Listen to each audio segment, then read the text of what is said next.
Obrigado. Por sinal, deixa eu falar, ontem foi um dia muito lindo, né? Na verdade, uma noite foi um show do Zezé de Camargo e do Luciano, abrindo uma turnê e um show aqui em São Paulo, onde eles, né, teve dois momentos do show do Zezé e do Luciano, dois momentos magníficos. Um momento em que o Zezé cantou com a filha, com a Vanessa, e foi uma cena mais linda, não só pelos, né, porque os dois são excelentes profissionais, excelentes, têm vozes excelentes, mas não. O excelente era o amor entre pai e filha. Um momento sublime. E logo depois, o meu querido Luciano, né, os dois, eu tenho os dois em grande conta, né, como dois bons amigos. Luciano, que é uma doçura de pessoa, foi, de repente, numa música que ele cantou sozinho, ele fez uma declaração de amor para a esposa que lá estava, e também foi uma coisa linda. Era um homem, né?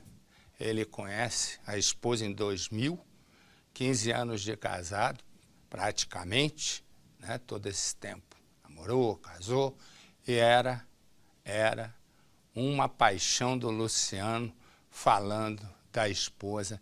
Outro momento lindo. E eu quero agradecer tanto ao Zezé quanto ao Luciano o carinho que eles têm por mim e agradecer, entre muitos momentos do show que vai ser passado como um especial aqui da Record de fim de ano, entre os muitos momentos lindos do show, esses dois foram para deixar todos nós com lágrimas nos olhos.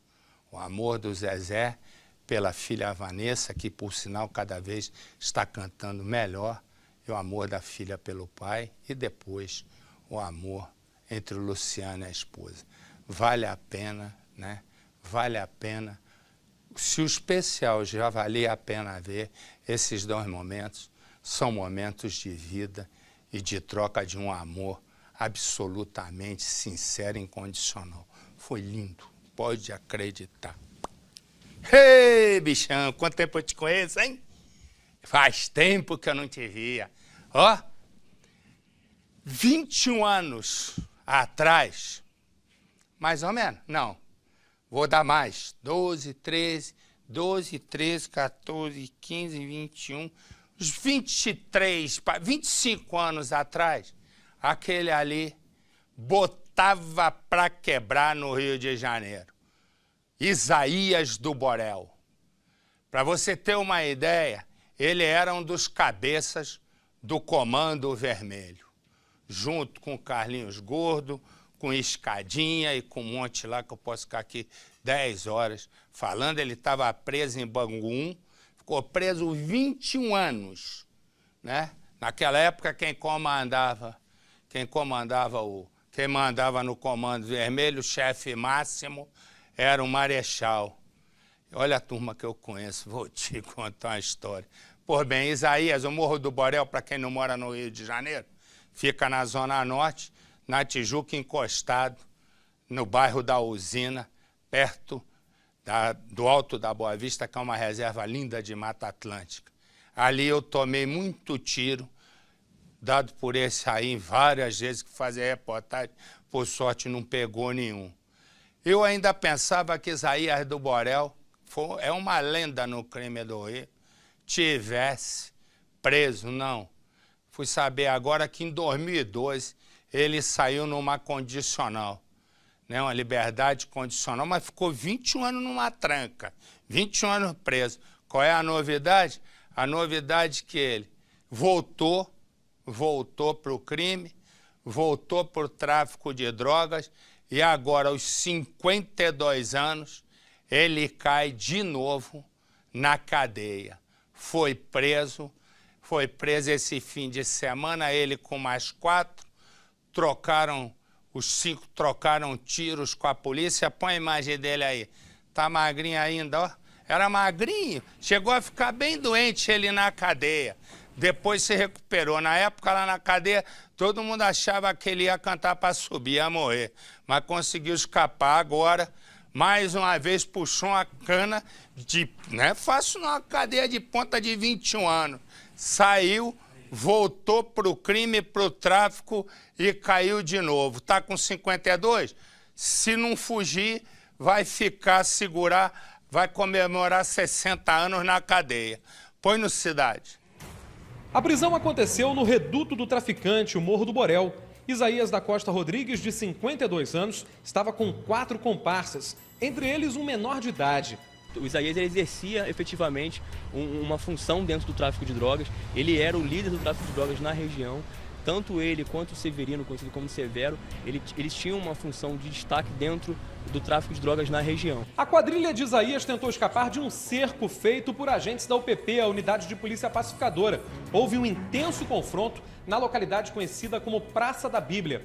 Moradores ficaram assustados com o tiroteio, mas por sorte, ninguém ficou ferido. Os traficantes estavam com 3 pistolas e 9 carregadores, além de rádios comunicadores, celulares e cadernos com anotações sobre a venda de drogas.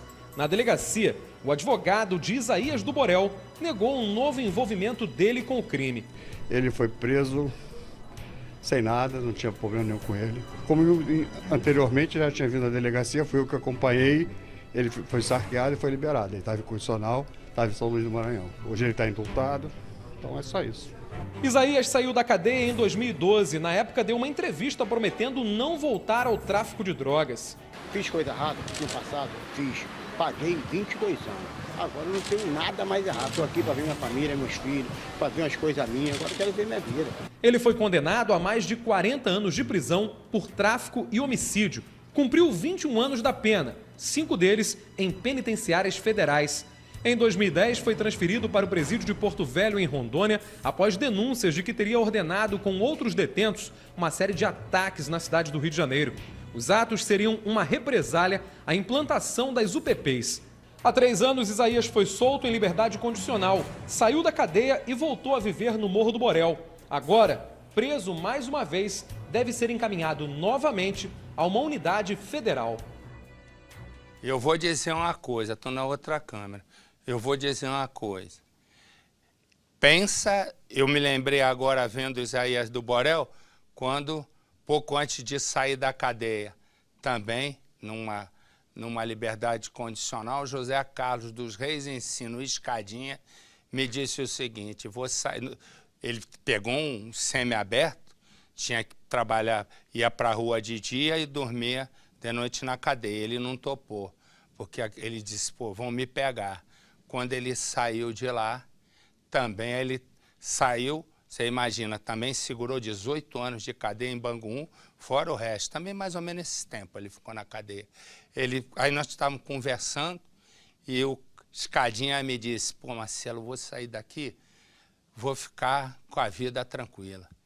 Vou arrumar uma outra coisa para fazer. Montou um negócio de táxi, e numa briga de quadrilha, tomou tanto tiro, mas tanto tiro, que eu vou te contar, não dava para saber o que era o Escar ou o Dinha, estava tudo revirado de tanto tiro. E também morreu, também não resistiu e voltou para o crime. Quer dizer, o que comprova é o seguinte, cadeia não muda ninguém. Esquece, cadeia muda se o cara tiver convencido que tem que mudar. Trancar só por trancar, esquece. Olha o exemplo aqui. Fui, já virei de câmera, o diretor está desatento, mas está ligado novamente. E o que aconteceu? Isso ele está ligado, o outro está andando devagar, o câmera jogou pelada no fim de semana, a câmera não está indo, mas o nosso Hernani está esperto, é o único que vai falar rápido, porque o Hernani leva a bala, foi lá com Isaías. E está tudo certo. Diga lá, Hernani.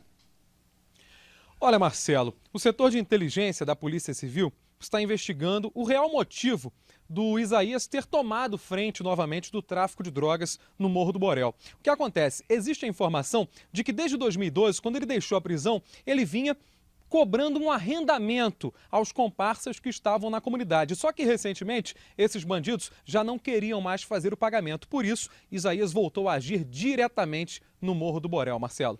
Valeu, nosso Hernani. É isso aí, não tem jeito, meu camarada.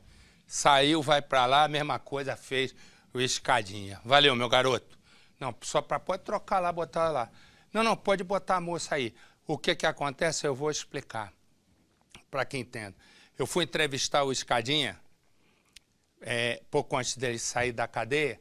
Ele estava numa cadeia, naquele complexo todo lá de Bangu, na zona oeste do Rio.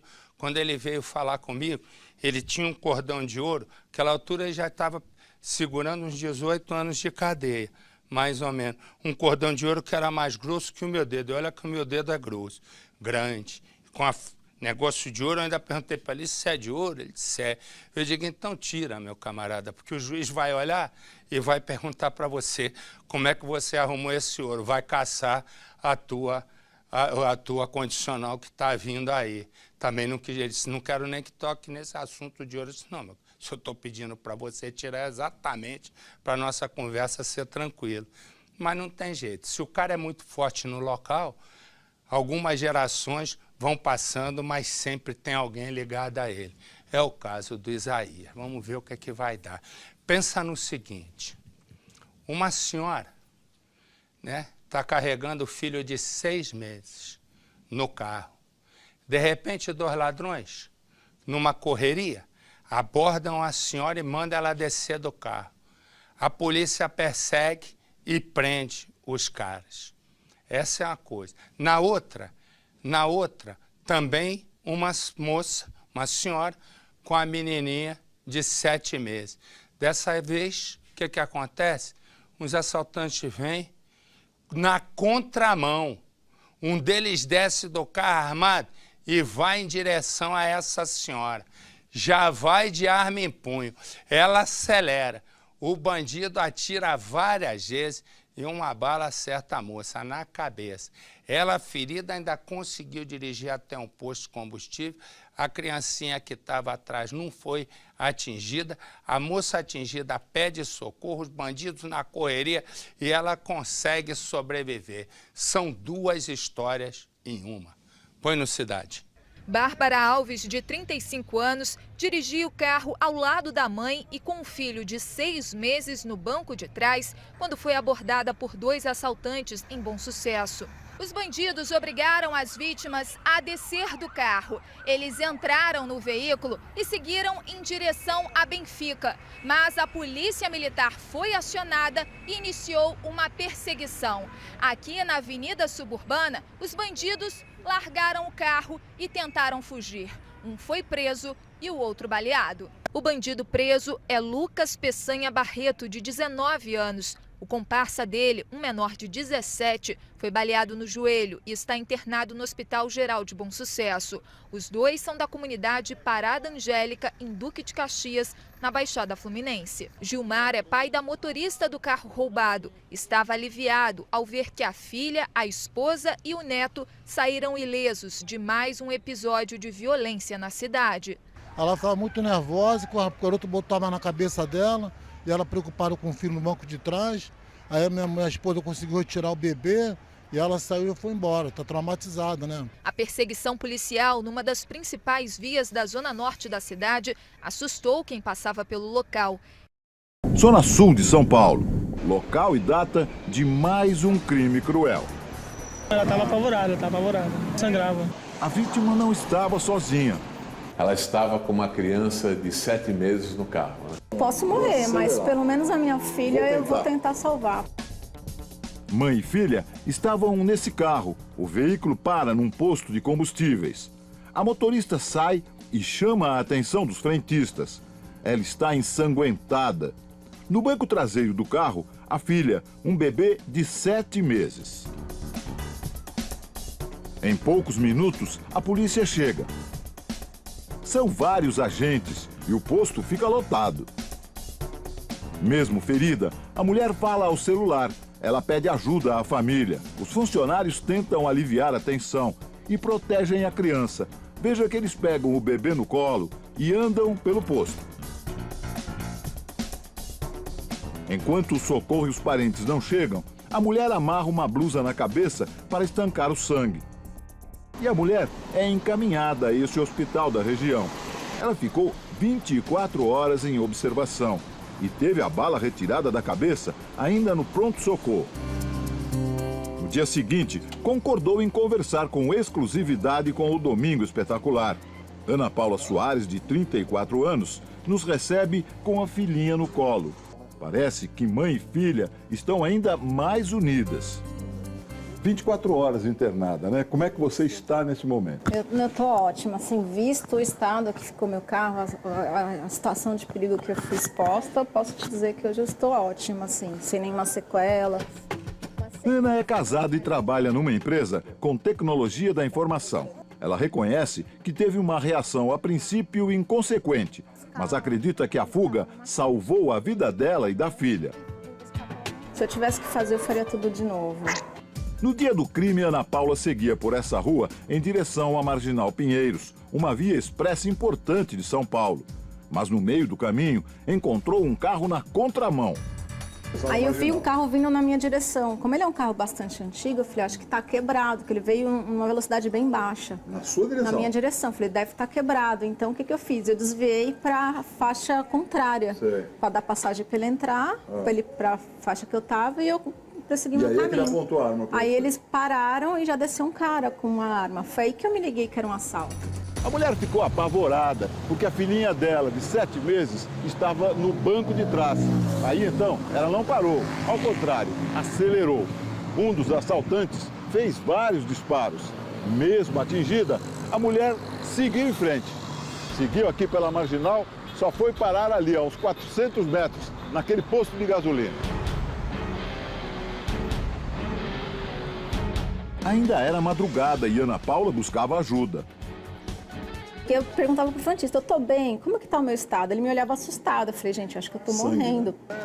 Este frentista, que prefere não se identificar, estava no posto no momento em que Ana Paula chegou. Ele ficou assustado com o que viu.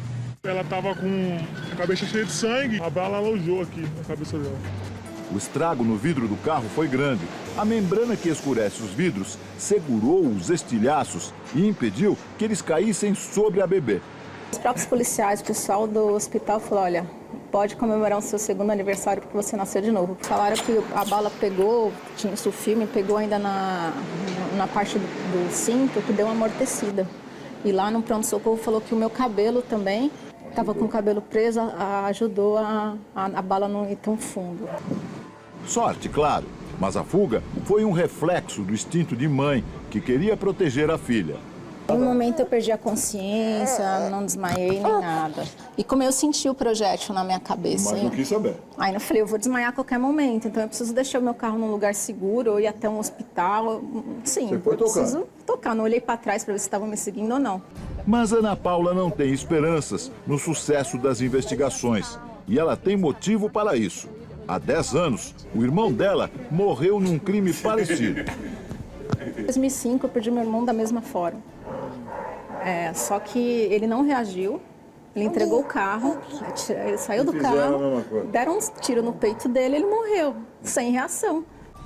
Se entregar ou não? Ana Paula viveu o dilema e, segundo a polícia, não agiu da forma mais adequada. Para a população fica a regra geral, nunca reagir. A forma correta de você agir, de forma sensata, é não reagir. Entregar logo, né? Mas o instinto materno fala muito mais alto. Mãe e filha estão bem e já levam uma vida normal. Ana Paula agora procura um advogado. Quer que o Estado seja responsabilizado pelo trauma que ela viveu.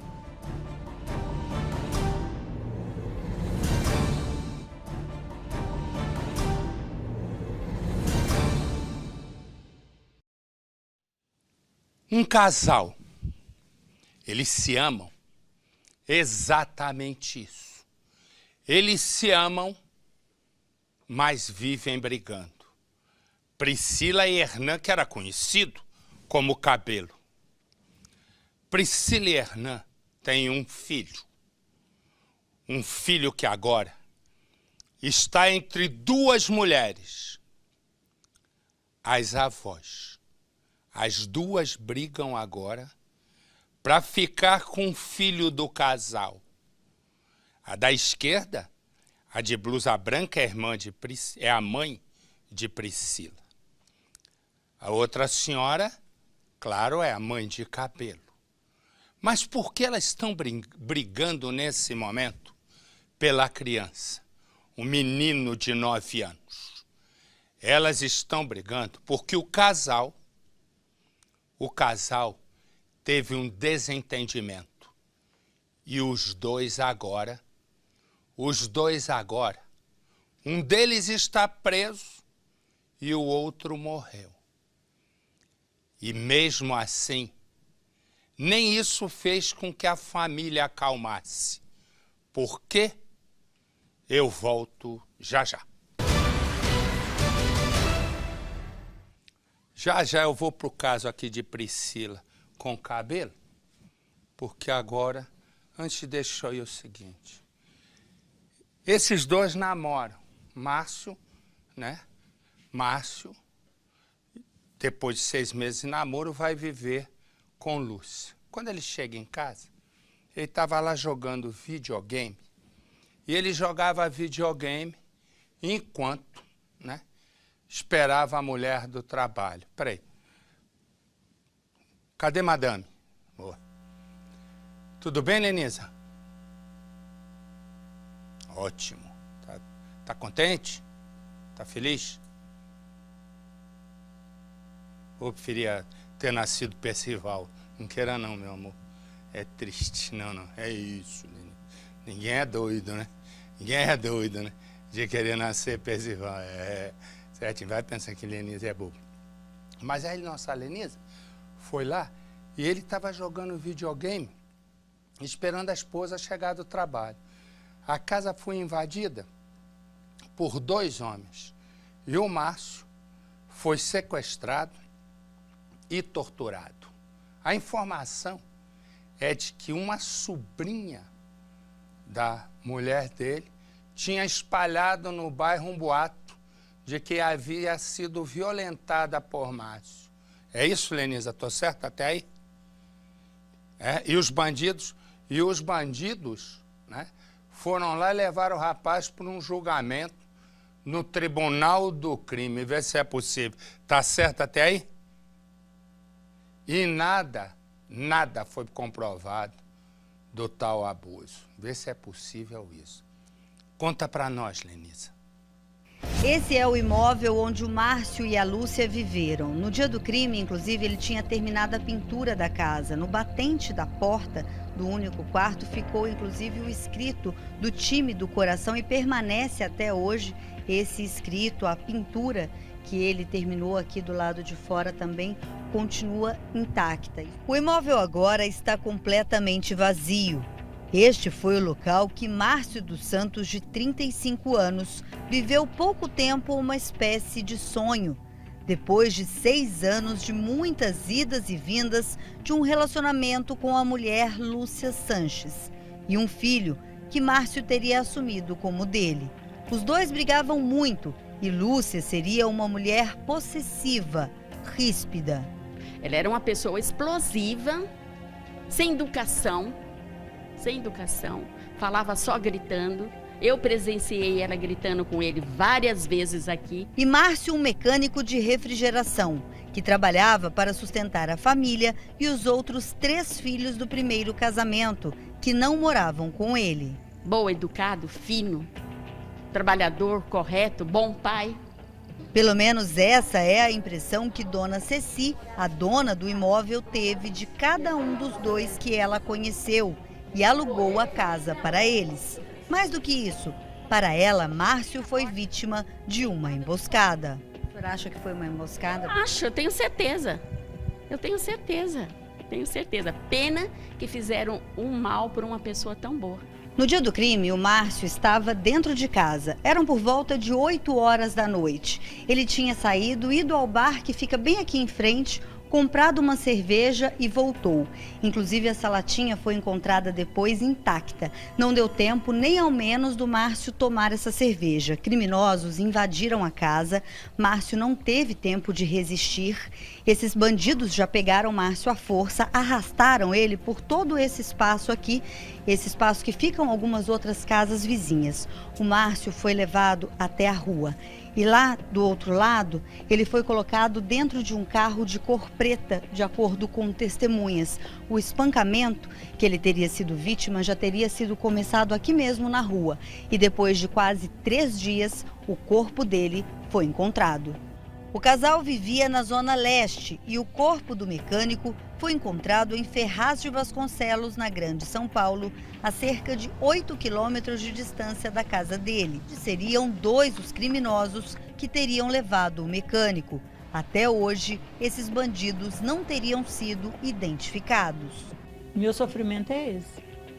É do meu filho ser retirado de dentro de casa, jogando videogame. Se ele estivesse na rua, se ele estivesse mexendo com droga, se ele fosse um bandido, eu não estava sofrendo tanto do que eu estou sofrendo agora, entendeu? A mãe de Márcio acredita que o filho foi vítima de uma emboscada, que para ela teria sido planejada principalmente pela esposa do filho, Lúcia, e a sobrinha dela de 17 anos.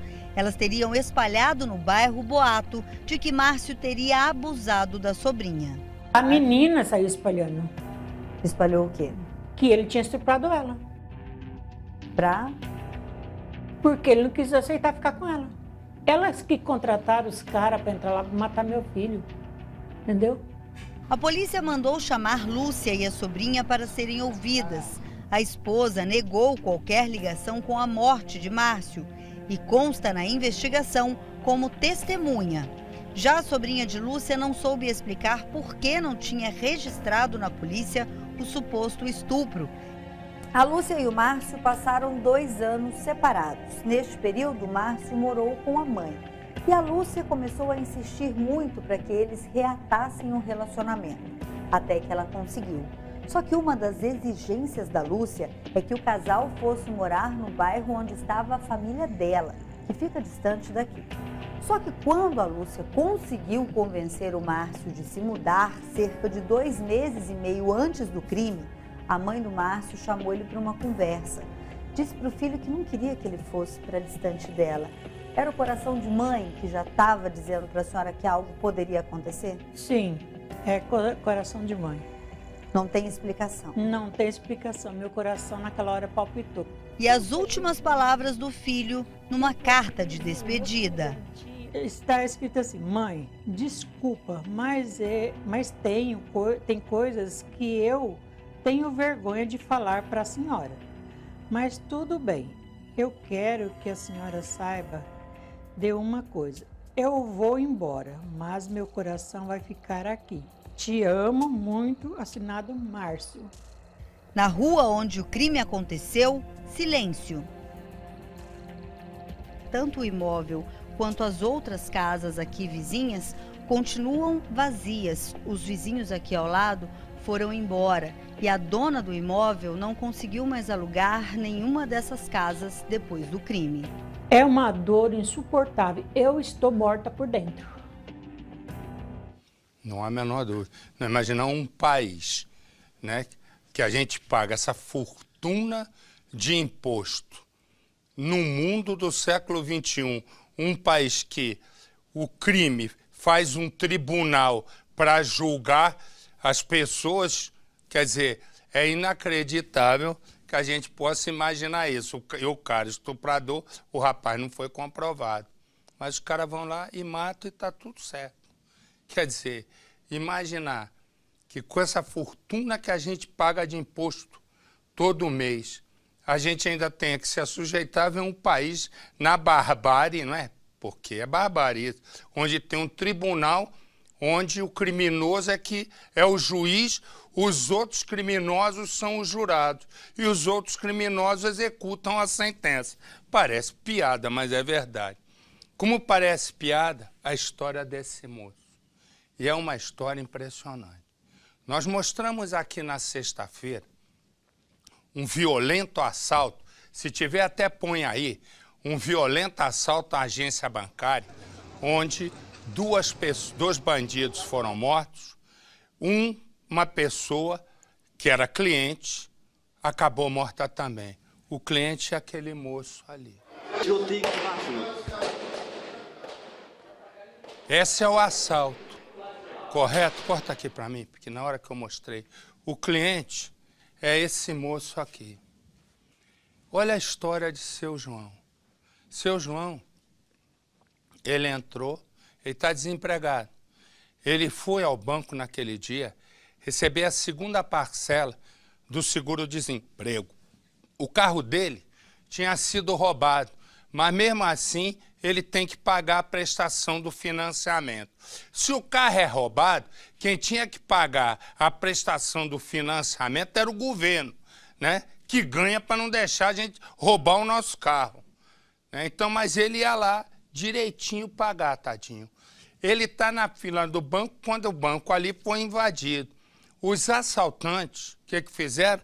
Pegaram ele como escudo humano, amarraram ele num dos capôs de um dos carros para fugir. Justo começa o tiroteio, ele no capô, como escudo humano. Começa o tiroteio entre polícia e bandido. E foi ele quem pagou com a vida. Quer dizer, número 1, desempregado porque o governo gastou mais do que podia, deve 100 bilhões e já tem, né, nós já temos, né, mais de 1 milhão de pessoas desempregadas pelos desatinos do governo. Então ele está desempregado. Segundo, o carro dele é roubado. Por quê? Porque o Estado que tem que garantir a nossa segurança é, bom, para dizer que aqui em São Paulo, o secretário de Segurança Pública do Estado de São Paulo, Alexandre de Moraes, segundo a Folha, criou um jeito de fazer uma estatística sobre assassinato no Estado, porque caindo. Se o PM mata, o negócio foi em legítima defesa, quem morreu não conta como assassinato. Vai vendo o Sinetruc, ele que está pleiteando sair a prefeito. Mais um resumo. O Estado tem que dar garantia para não roubar o carro. Roubam o carro de São João. Ele, desempregado, tem que pagar o financiamento. Aí os bandidos invadem o banco. Na troca de tiro entre polícia e bandido, ele é quem morre. Quer dizer, morreu 3 vezes, só nesse instante. Põe no Cidade. Um dia depois do assalto, e a família ainda não havia conseguido velar o corpo de João Luiz Albino. Como se não bastasse o drama de ter perdido o pai assassinado, os filhos da vítima tiveram de passar horas e horas no Instituto Médico Legal em Jundiaí, interior de São Paulo. Uma espera cansativa e dolorosa. Elisângela conta como ficou sabendo que o pai dela perdeu a vida, brutalmente. Eu liguei no celular dele e liguei várias vezes, não atendeu. Uma hora a moça do hospital atendeu e pediu para alguém da família ir lá que ele estava muito grave. Aí eu esperei um pouco e retornei de novo. Aí meu cunhado já tinha ido lá, ele que atendeu, né? E falou que ele não tinha resistido. João Luiz Albino tinha 49 anos, faria 50 no mês que vem. O auxiliar de produção tinha 3 filhos e 2 netos. Elisângela e Edenilson contam que o pai era um exemplo de pessoa, tipo de homem que dividia a vida entre a família e o trabalho, nada mais. No final de semana a gente tinha separado umas varas de reserva para pescar já, estava atrás de isca para pescar, estava tudo programado já, só que a gente sem premeditação, sem nada, imprevisto muito grande, tragédia grande, ele acabou partindo sem se despedir, sem dar um abraço, sem nada.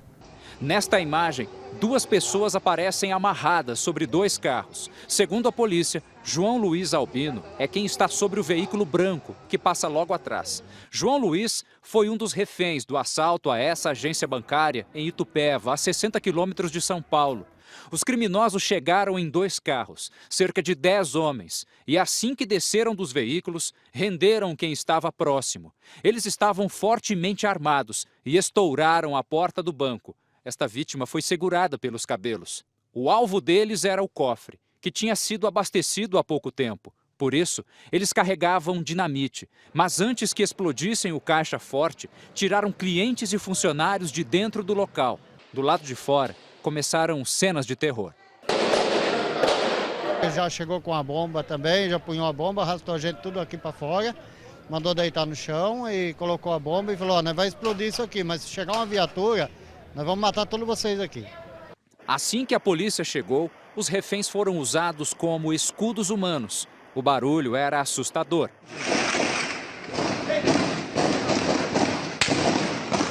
Sobe. Nós só vimos a correria, os tiros, o barulho e um medo que eu não desejo para ninguém. Na hora, um pavor, todo mundo correndo, eu pelejando para baixar a porta do bar, não conseguia, um tiroteio para um lado e para o outro.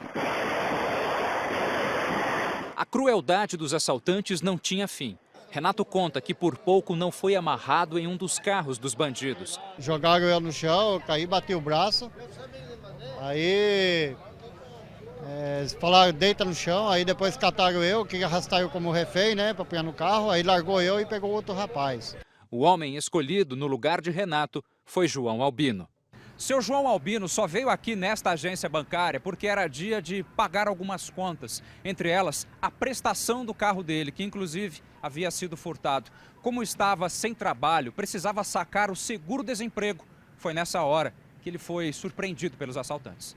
A família ainda não sabe de onde partiu o disparo que matou o João, nem em que momento ele foi atingido, se foi na frente da agência ou durante a perseguição. Eu não me conformo até agora, não tem como. É uma ferida muito grande. Na fuga, os criminosos invadiram uma casa. Na troca de tiros, 2 deles morreram. Outros 2 ficaram feridos e estão internados. Um policial militar levou um tiro na perna e passa bem. Segundo a investigação, os assaltantes levaram R$32 mil em dinheiro e um malote com uma quantia ainda não divulgada. Pelo menos 6 suspeitos ainda estão foragidos. Esse assalto é a história mais triste para a família de João Luiz Albino, um trabalhador que saiu de casa apenas para pagar suas despesas e se deparou com a violência. Ele era meu herói, de verdade, me ensinou a viver, trabalhar. Não fui um bom pai para ele, um bom filho para ele, mas ele foi um grande pai para mim. Não tem muito o que falar mais, só saudade mesmo e segurar em Deus e esperar ele fazer justiça, né? Só ele, só. Sinto muito.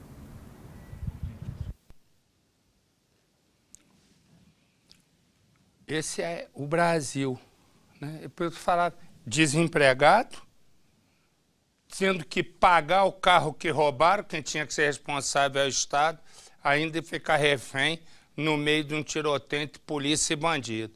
E o policial tá vendo que tem 2 reféns amarrados no capô, mesmo assim tem troca de tiro. O policial tinha que esconder, deixar os caras tocarem tiro, ficarem quietinhos para não aumentar o problema e saber agora que tiro matou seu João, se da polícia ou se dos bandidos. Brincadeira. Eu lembro disso. O nosso Celso Russomano encontrou o professor Cleito que tinha gastado R$27 mil para comprar um carro. Foi lá numa agência, comprou o carro, pagou à vista. 2 meses depois, o carro, problema no motor, problema no câmbio. E a loja diz, eu não tenho nada a ver com isso. Ele gastou R$5 mil no conserto. Aí, o que ocorre? O tempo passa, ele descobre que ele não pode passar o carro para o nome dele, porque o antigo dono está devendo uma grana de IPVA, multa, tudo. Aí ele tem que trancar o carro para o carro não ser apreendido. O nosso Celso Russomano vai e recebe uma promessa de que vai tudo ser resolvido. Vamos ver qual é a solução. Coloca aí o nosso, ele é a cara do povo. Bota lá.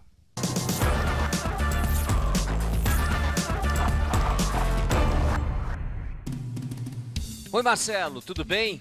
Você sabe que a obrigação da Patrulha do Consumidor aqui no Cidade Alerta é sempre voltar para mostrar o que aconteceu. Pois é, você se lembra do caso do Cleiton? Ele nos procurou reclamando da agência de veículos Sinal Verde. Pois é, vamos rever essa reportagem junto com você que está em casa? Cleiton comprou um carro, uma Doblô, não é isso? Isso, uma Doblô. Que ano? 2003. 2003. O dono da agência, Menezes, a agência se chamava Menezes, disse que o carro ia ficar maravilhoso, de que ele ia deixar o carro em ordem, bonito, de acordo com o que você me contou por telefone. de que ele não ia ter problema nenhum com o carro. O carro estava com placa da Bahia, transferido para São Paulo. Cleiton não sabia de nada. Nos primeiros dias com o carro, o que aconteceu com o carro? Então, eu comprei o carro já para viajar. Aí a primeira semana que eu estava viajando, o carro vazou óleo na pista e parou lá. Eu liguei para ele... Você foi para onde? Eu estava indo para Lindóia. Lindóia, no interior do estado de São Paulo, uma cidade turística. Correto. Aí eu liguei para ele da estrada e ele falou para mim, ó, se vira que o carro é seu. O funcionário dele falou, se vira que o carro... E a garantia do carro? Então, é isso que eu falei para ele. Aí eu falei assim, ó, eu vou contratar o guincho para levar. Ele falou para colocar num caminhão desses cegonhas e levar porque ele não ia pagar guincho. Bom, trouxe o carro. Aí o senhor Menezes, dono da agência de automóveis, resolveu que tinha que trocar o motor do carro. Fez ele pagar metade. Ele pagou 1.000, você pagou 1.000. Você não tinha que pagar nada, tava na garantia. Justamente, mas só para poder resolver o problema. Sai com o carro de novo. O que aconteceu quando você foi viajar de novo com o carro? O câmbio estourou. Aí tive que fazer o câmbio. Ele gastou no carro, fora os R$1.000, ou com os R$1.000, você gastou quase 5.000? R$4.800. R$4.800. O carro tá andando? Não, não tá andando ainda. O carro tá caindo aos pedaços, com tudo que ele gastou. O que é pior, não tem documento, tá com restrição. O carro tá pedido pela Justiça da Bahia. É uma doblô. Olha só a confusão. E aí você veio reclamar. Isso faz quanto tempo? Desde 2013. Desde 2013. Vamos andando, nós vamos contando essa história. Desde 2013, ele está tentando resolver o problema dele. É brincadeira. Quando ele procurou o Menezes disse para ele assim, ó, eu vou mudar de agência mesmo. Oficial de justiça, se procurar a justiça, não vai me achar. Entendeu? E eu vou sumir. E foi isso que ele fez.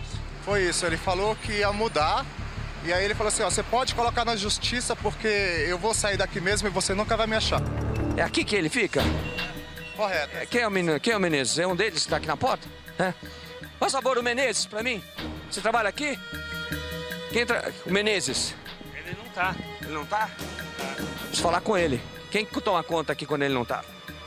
Quem toma conta é o Brasil. Tá aí pra dentro.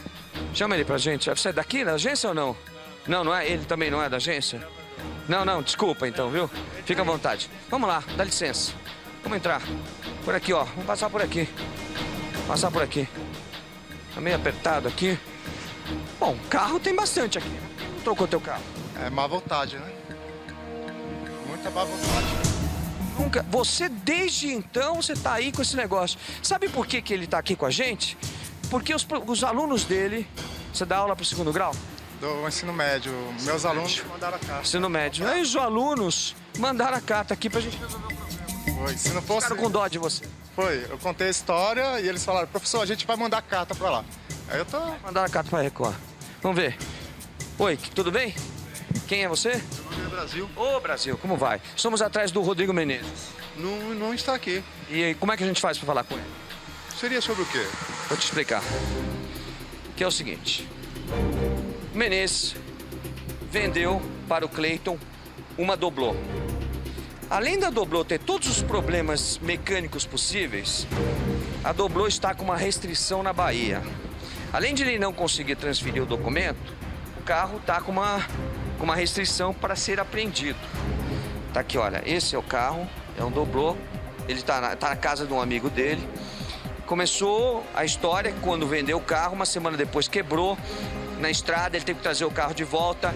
Aí o Menezes, deixa eu mostrar para você o recibo. Foi aqui que ele comprou o carro? Foi nessa loja? Não, ele comprou o carro, ele comprou na Menezes, aqui, não, ó. Tá na loja errada, o Menezes era lá em cima. Peraí, o Menezes fechou. Você comprou o carro aqui? Peraí. Um pouquinho, peraí, calma. Nós estamos... Veja bem, o Menezes, você falou que ele tá aqui. Não, ele não tá aqui. Não, mas ele... Lá de cima, ele... O que ele faz aqui? Não, aqui ele e um sócio aqui, né? Ele fica... Então veja bem, se ele tá aqui, a responsabilidade aqui é criminal. Das duas uma. Ou a gente vai resolver o problema, ou nós vamos trazer a polícia aqui. Aí eu quero ver a nota fiscal de cada um desses carros de entrada. Você tem a nota fiscal? Não, você tem que... Você falou pra mim que não era... Daqui, então por que você tá se metendo no meio? Ele não comprou o carro aqui. Não se meta no meio, por favor. Tá bom? Obrigado. Não se meta no meio. Se ele comprou o carro aqui ou não comprou, existe responsabilidade criminal. Agora, se nós vamos criar problema, eu também vou querer ver a nota fiscal de cada carro desses daqui. Você tem a nota fiscal dos carros? Por enquanto... Não tem. Então vamos tentar resolver o problema. Ok. Então é o seguinte. Aí o Menezes disse pra ele, olha, você vai ter que trocar o motor do carro. Bom, trocar o motor do carro. Quem paga dentro da garantia tinha que ser o Menezes. Não foi o que ele fez. Ele comprou o motor por R$2.000. O Cleiton pagou 1.000, ele pagou 1.000. Saiu com o carro.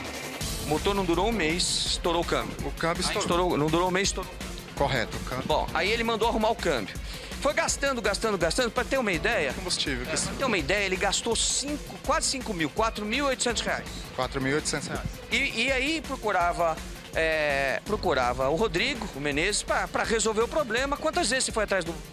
Na loja de cima, umas 20 vezes. E aqui embaixo? Nessa de baixo, eu vi umas 8 vezes nessa loja. Sabe o que ele disse pra ele? Ele disse o seguinte: você pode fazer o que quiser, porque o oficial de justiça não vai me achar. O oficial não acha, mas eu acho, e a polícia vai achar também, né? Vou deixar claro. Moral da história: o carro tá parado na casa do amigo dele. Ele não pode circular com o carro, não pode pagar o IPVA do carro, não pode nada com o carro, porque o carro está com problema lá na Bahia. Que quem tinha que resolver o problema era quem vendeu o veículo.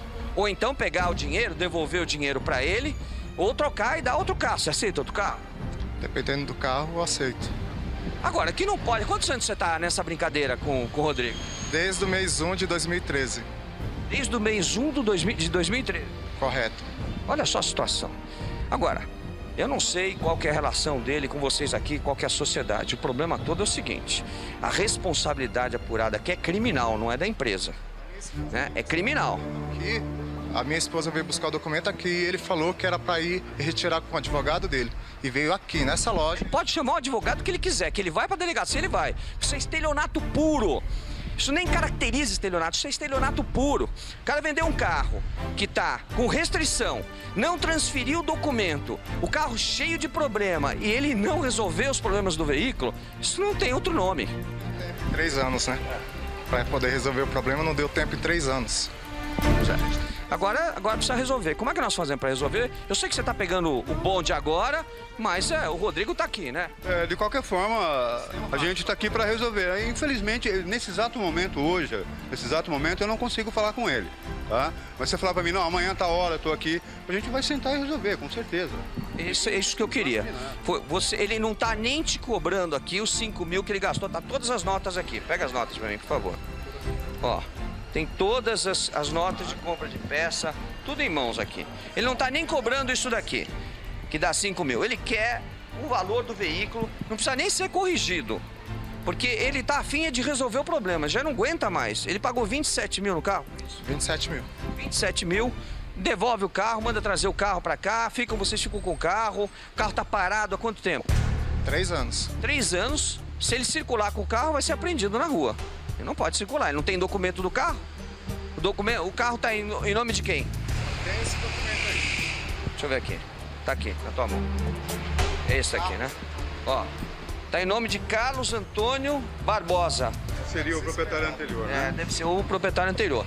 Mas isso não é o documento de transferência, é o documento de circulação. Olha aqui, ó. É o documento de circulação. Quer dizer, ele não pode sair com o carro. O licenciamento tá vencido desde 2012, ele não pode. Ele não pode licenciar o carro, não pode fazer nada, o carro não é dele. Ou seja, ele vendeu uma coisa que nem pertencia a ele, Rodrigo Menezes, muito menos ao Cleiton. Pertence e até que seja transferido ao Carlos. E o amigo emprestou a garagem. Agora, pior, tá aqui, ó. Com alienação fiduciária. Como é que ele vende um carro com alienação fiduciária? Isso é crime. Não, pode ser que na época, esse documento é um documento velho, pode ser que na época já tinha baixado esse gravante. Pois é, mas nós estamos com uma restrição, vou te dar aqui. A restrição. Esse carro você financiou na época? Ó. Não, paguei a vista. Ó, tá com a restrição pro Unibanco, olha aqui, ó. O carro tá com restrição jurídica, tá aqui, ó. E essa consulta... É recente, essa consulta foi feita 04 de 3 de 2015. É recente. Né? É recente. Bom, eu posso te deixar isso daqui, ó. Pois não. Pra você levantar o carro. Pois não. Tá? Como é sua graça? Meu nome é Adnei Brasil. Adnei, parabéns pela tua atitude. Você está sendo uma pessoa correta. Não adianta, né? Se tem alguma coisa, a gente tem que tentar saber o que está acontecendo. E a gente vai fazer o seguinte. Segura aqui, eu vou dar uma semana pra agência para a gente resolver o problema e a gente mantém contato por telefone. Se não resolver, eu vou ser obrigado a vir aqui de outra forma. Aí eu vou querer ver documento da empresa, vou querer ver entrada e saída dos carros, vou querer ver as contas bancárias onde foi depositado o dinheiro de venda e de compra, inclusive do carro dele, e nós vamos querer ver tudo. Tá bom? Tá claro isso? Ok, sem dúvida nenhuma. Bom, então, conto contigo. Um abraço, viu? De qualquer forma, senhor, retorna. Vamos falar, eu vou te passar meus telefones. Uma semana e nós voltamos. Correto. Tá? Vamos pra gente resolver o problema. Para quem esperou 3 anos, Dá uma lavada no carro lá, porque vai ter que trazer pra cá. Ok. Tá, o carro não anda, como que vai trazer? Vai de guincho. Tá, ok. Pois é, lá na agência de automóveis, nesse exato momento, está o Cavalcante. E eu quero saber, Cavalcante, como é que é? Resolveu ou não resolveu o problema? Vou ter que voltar ou não? Pois é, Celso. Nós estamos novamente aqui na Sinal Verde, na Senador Teotônio Vilela, na Zona Sul de São Paulo. Você está satisfeito com aquilo que foi proposto? Está resolvida a situação? Está resolvida a situação. Está de acordo? De acordo. Bom, o Brasil está aqui também, está o Queiroz, são os responsáveis pela agência. Pois não, Celso? Aproveita agora, Cavalcante, liga o carro pra gente ver se funciona. Pois é, porque o dele não estava funcionando, né? Vamos ver. Bom, já vai ligar o carro. É para você ligar o carro, vamos ver se o carro está funcionando direitinho, se está de acordo com a sua expectativa. Dá uma ligada aí na máquina, para que a gente possa mostrar que você está satisfeito. Desce um pouquinho com o carro aqui para a gente ver aquilo que você acabou adquirindo. O Cleiton, que é professor. Bom, tá de acordo então, né? Tô de acordo com o carro. Tá certo. Bom, o Celso está fazendo mais uma pergunta, pois não, Celso? Deixa eu aproveitar agora para agradecer o Brasil. O Brasil é que manteve contato com a nossa equipe durante o tempo todo a fim de resolver o problema do Cleiton. Aí eu pergunto para você, Brasil, tá bom para você? Cleiton, está bom para você? É, Brasil e o Queiroz se preocuparam de resolver a situação. Com certeza, e com certeza resolvemos. A situação tá resolvida para vocês, tudo de acordo? Com certeza absoluta. Resolvido. Tá certo. Bom, Celso, se eles tiveram aí a preocupação de procurar esse automóvel em São Bernardo, foram atrás para poder satisfazer o professor Cleiton aqui, para que ele fique à vontade, possa ficar tranquilo, ter a vida dele normalizada. Dá uma saída com o carro aí para a gente acompanhar a saída do seu veículo aí, mostrando que você encontrou o veículo tão sonhado, sem qualquer tipo de embaraço, sem qualquer tipo de problema. A partir de agora ele sai com o automóvel, vai ter a sua vida normal. Estando bom para ambas as partes, Celso Russomano na Patrulha do Consumidor para Cidade Alerta. Com você, Marcelo.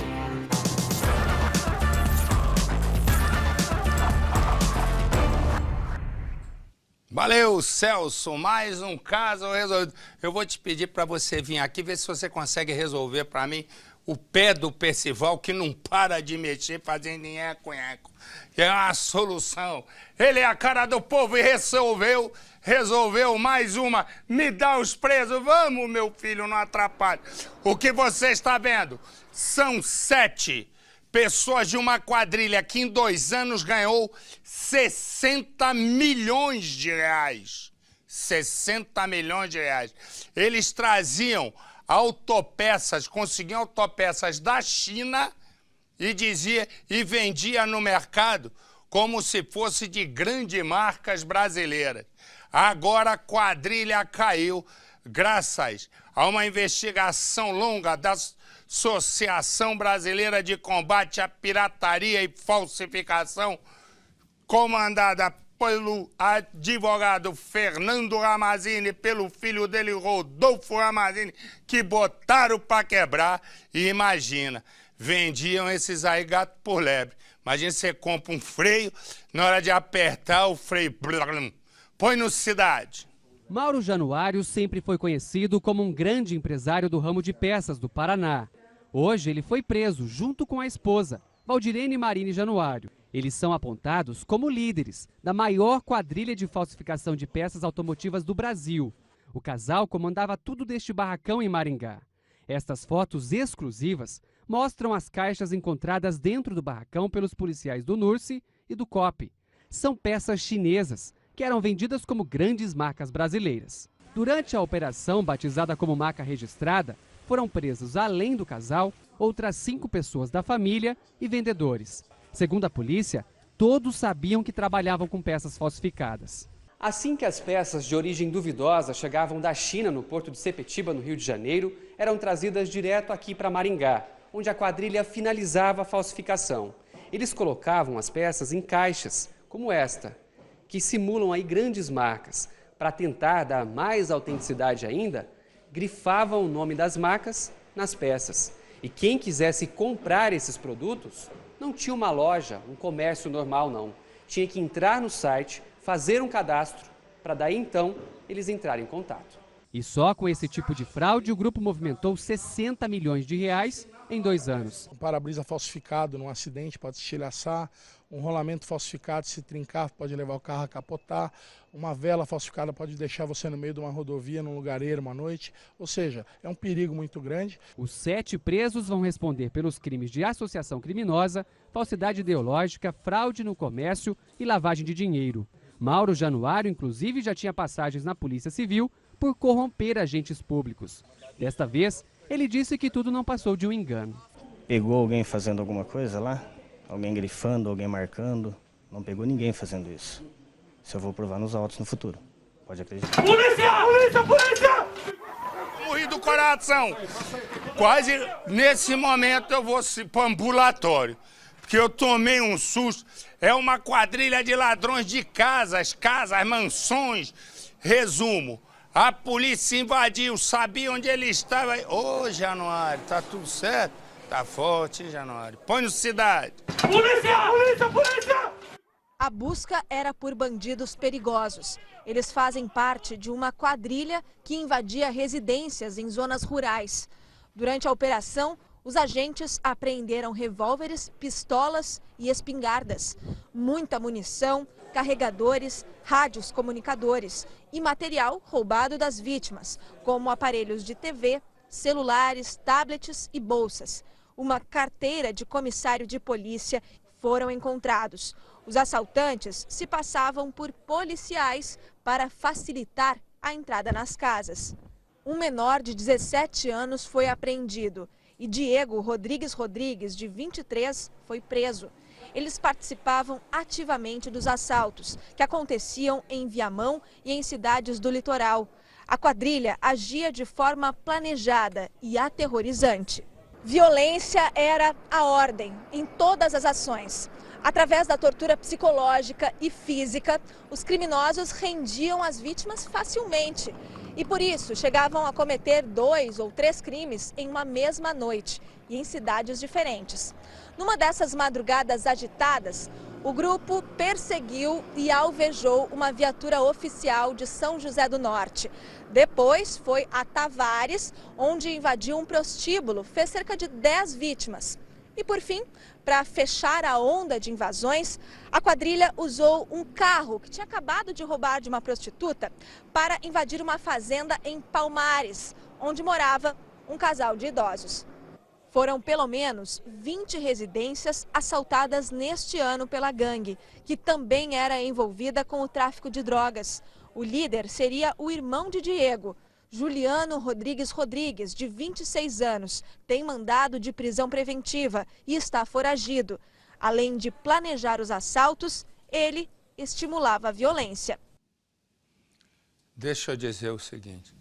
Ploc. O que acontece é o seguinte. Esse aqui é qual é o dentista? Esse aqui. Esse é o dentista. Ele chama-se André. Foi preso.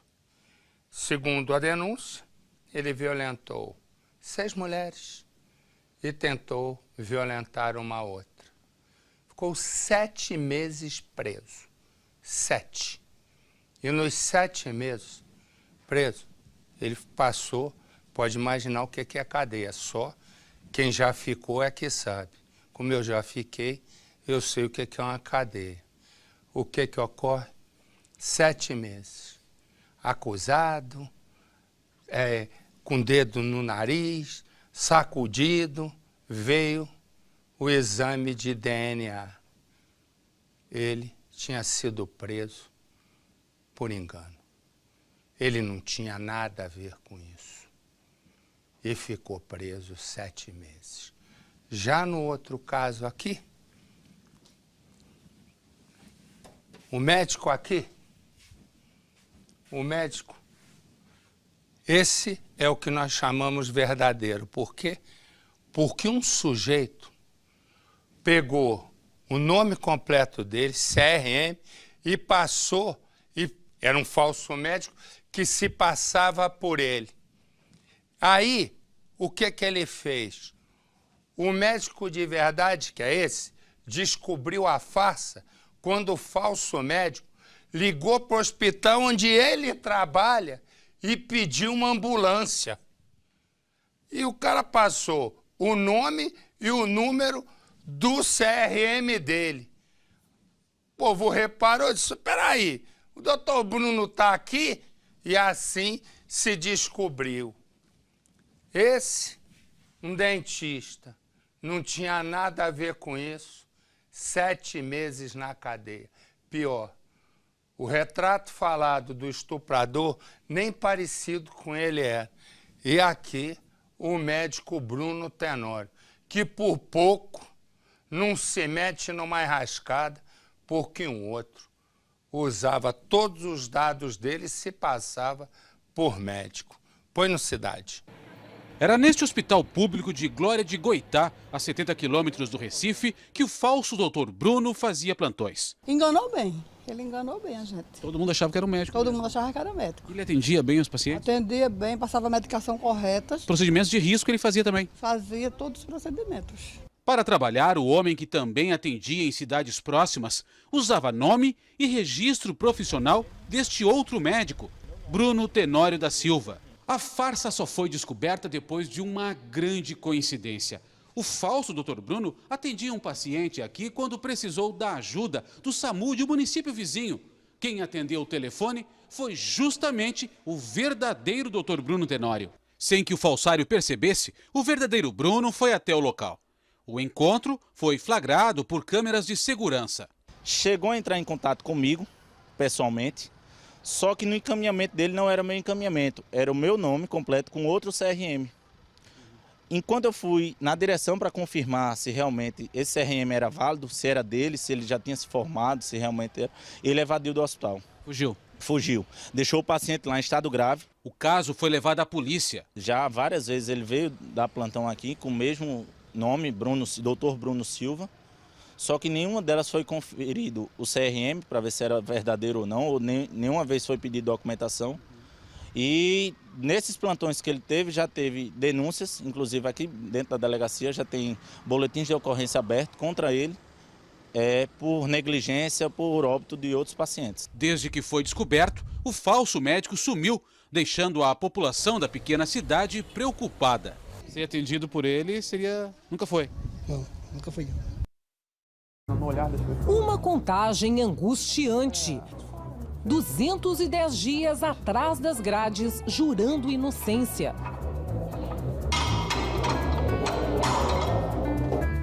Seria possível que este homem, um dentista de 27 anos, fosse um estuprador frio e cruel da Baixada Fluminense? A polícia tinha certeza que sim. E prendeu André por atacar 7 mulheres na cidade de Belfor Roxo. Segundo os depoimentos, o estuprador estacionava o carro, descia e atacava. O homem intimidava as mulheres com canivete e depois levava as vítimas a locais desertos onde cometia os abusos sexuais. Um detalhe fez a polícia acreditar que André fosse o criminoso. De acordo com a investigação, uma das vítimas anotou parte da placa do carro usado no crime. Mesmo sem ter a identificação completa do veículo, os policiais chegaram a um veículo na mesma região dos crimes. Era o carro de André. O dentista disse que era inocente, mas não adiantou. Aguardou o julgamento no presídio de Bangu 8. O dentista conta que, quando foi preso, achou que tudo não passava de um mal-entendido. Ainda na delegacia, quando me apontaram, eu ainda achei que ia resolver, que ia ser um engano, que a gente ia conseguir, porque com as provas que a gente tinha, que já assim, começaram a perguntar onde eu estava e tal, eu falei, não, vamos esclarecer e vai ser resolvido.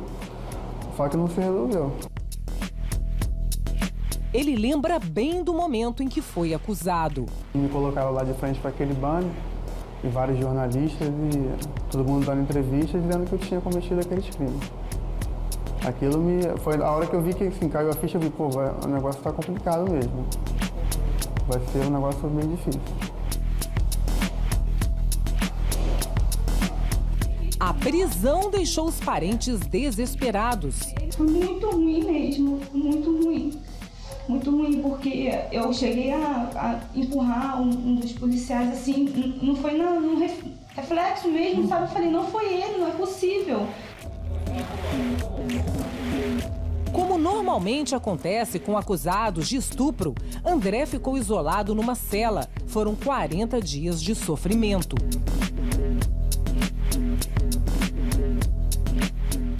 A comida era racionada, não tinha assim, comunicação com nada. Não deixavam falar comigo, entendeu? Então foi muito angustiante, sofrimento. Enquanto André estava preso, esse advogado tentava provar a inocência dele e descobria falhas na investigação. Por exemplo, os retratos falados não eram nada parecidos com André. Uma das letras da placa do carro do dentista era diferente da que foi informada por uma das vítimas. Havia outras provas de inocência, mas, segundo o advogado, elas foram ignoradas na investigação. André foi julgado por 6 estupros e uma tentativa de estupro. O dentista foi absolvido de todos os crimes. Na sentença da Justiça, o reconhecimento dos erros. O texto destaca: realizou o exame de DNA que comprova de forma cabal sua inocência. Em outro trecho, o juiz declara: no momento do reconhecimento, os policiais não estavam com a mesma roupa do depoente, estavam com roupas diferentes e estavam com os distintivos para fora. Eram simplesmente os policiais da delegacia, com seus próprios distintivos, ladeando o único que não era policial e que já tinha sido apontado como estuprador. Diante de tantos erros, o juiz finalizou. O juízo lamenta a maneira como as investigações foram conduzidas, pois o real criminoso está solto. A Corregedoria da Polícia Civil disse que vai apurar a conduta dos policiais responsáveis pela investigação. A delegada que investigou o caso não gravou entrevista, mas por nota, a polícia informou que as 7 vítimas prestaram depoimento e reconheceram o dentista como autor dos crimes. E que após a divulgação da prisão, outras 2 mulheres procuraram a delegacia para dizer que identificaram André através das reportagens feitas quando ele foi preso.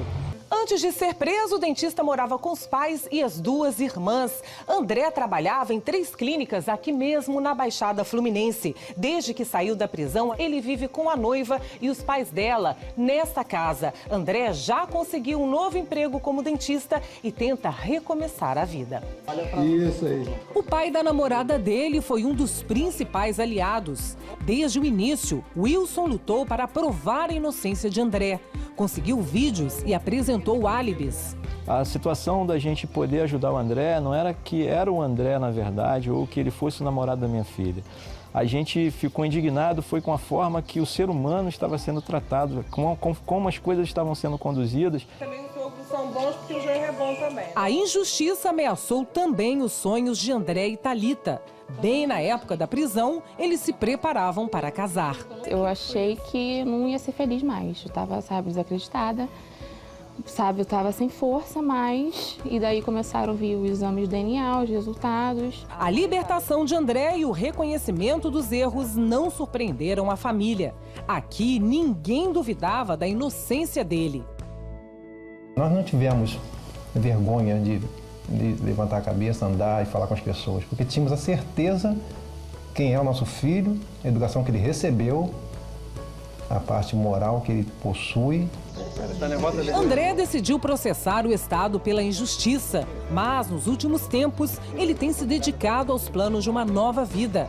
Quer investir no trabalho, remarcar o casamento e aproveitar cada dia de liberdade. Porque a gente vê tanta gente reclamando de coisas assim, de tão pouco valor, e depois que a gente sai, assim, passa por essa situação, a gente vê que a nossa liberdade é a principal coisa que a gente tem.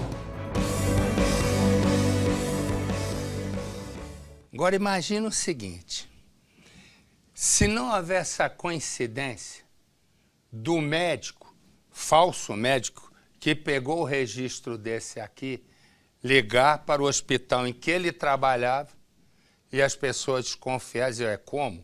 Se ele é daqui, pedir ambulância? Quanto esse homem ia pagar pelo falso médico? Até ele explicar, né, toda a situação e acabar como esse dentista aqui. Agora ele entra contra o Estado, né? E o que ocorre? O Estado, com toda a sua máquina burocrática de advogados, vai fazer isso demorar 5, 10, 15, 20 anos para ele receber. E é isso que eu digo, em algumas situações, tinha que ter uma justiça que olhasse e dissesse, não, isso aqui tem que ser rápido. E também, se o Estado recorrer, o Tribunal de Justiça, os desembargadores, também correrem rápido. Para quê? Exatamente, para que não fique prorrogando uma história para sempre. Porque tanto o médico quanto o dentista, né, vivem uma injustiça. Porque o dentista, como é que o médico ia atender em outras clínicas e outros hospitais e ninguém checou se aquele era ele mesmo? E no caso desse, checaram que a polícia checou que ele é o estuprador e ele não era. Quer dizer, são duas situações completamente, né, completamente fora do controle de quem tem que controlar, a autoridade, que não controla. Pai, não controla é nada.